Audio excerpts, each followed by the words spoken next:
Alright, so we're going to be going over the moving and shooting. There's 2 actions per turn. You get a movement action and then you get a free action. There are 2 types of wind. There's wind in front of you and then there's wind coming from behind you. This arrow represents which way the wind is blowing.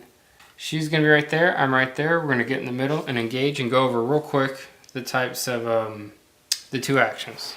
So I'm going to go first. And my movement, given this type of wind, is 3. So I can move 3 hexagons. 1, 2, 3. And then she will move 4, because the movement of this particular ship is 4 upwind. And then I will move 3 again. 1, 2, 3. And then this is where turning and moving and handling comes into play. And let me show you the card. Your handling would be that very first one. That would be the 3 with the wind behind you. The 4 upwind is what she's going towards right now. And then you have the accuracy of 3, 2 defense, and then you have the grappling or the boarding of 2, which we're not going to get into that. You're down here, you have the recoil, reload, and then fire. Each one of these counts as an action. You fire, it moves over here to recoil. The next turn, it'll advance to reload, and then the turn after that, you'll be ready to fire again.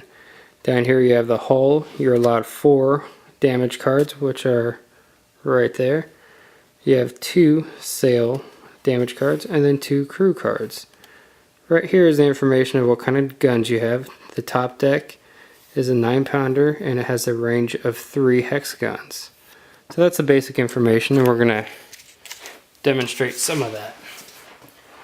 And she's going to move, keeping in mind that she has to move a minimum of 1 space and then pivot, because the handling requirement on that ship is 1 space and then pivot.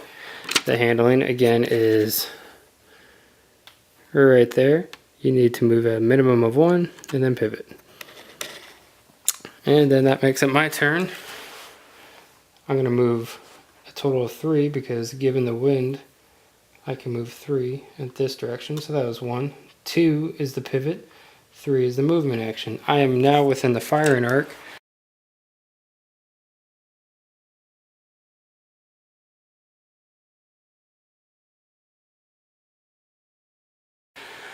So what I'm going to do is look at my card, and the accuracy is 3, and she does have the same exact card as I do. Her defense will be 2. So I'm going to roll a 10-sided die, 3 plus my 10-sided die, and then she's going to roll a 10-sided die, 2 plus a 10-sided die. I roll a 3 plus my accuracy of 3 equals 6. She rolls a 3 plus the accuracy of hers, which is the same as this, is 2. So her total is 5 minus 3. She then pulls a damage card, and it's a hull damage card. Ship takes 1 hull, and she is allowed 4 of them. She places it next to her card. My cannons go from fire to reload. So I place a marker over the recoil, and it is her turn. She moves 1, a minimum of 1, in a straight line, pivots.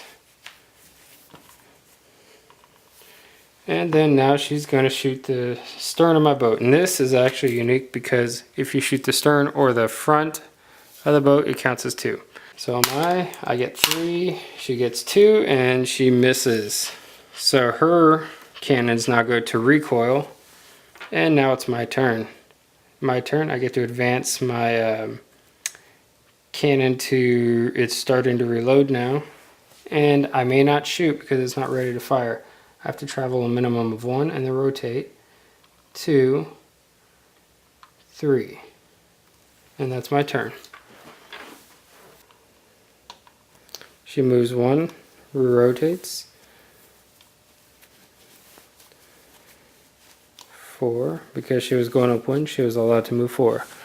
Because her guns are not reloading. Mine, on the other hand, just advanced to fire. I'm able to fire. I'm going to move a minimum of 1, 2, 3, 4. Now I'm able to shoot her in the stern. I'm going to go ahead and roll my die. Again, this counts as 2. I got a 3, lucky 3. And she gets a 2 again, so she gets 2 damage cards. And again, she's allowed 4.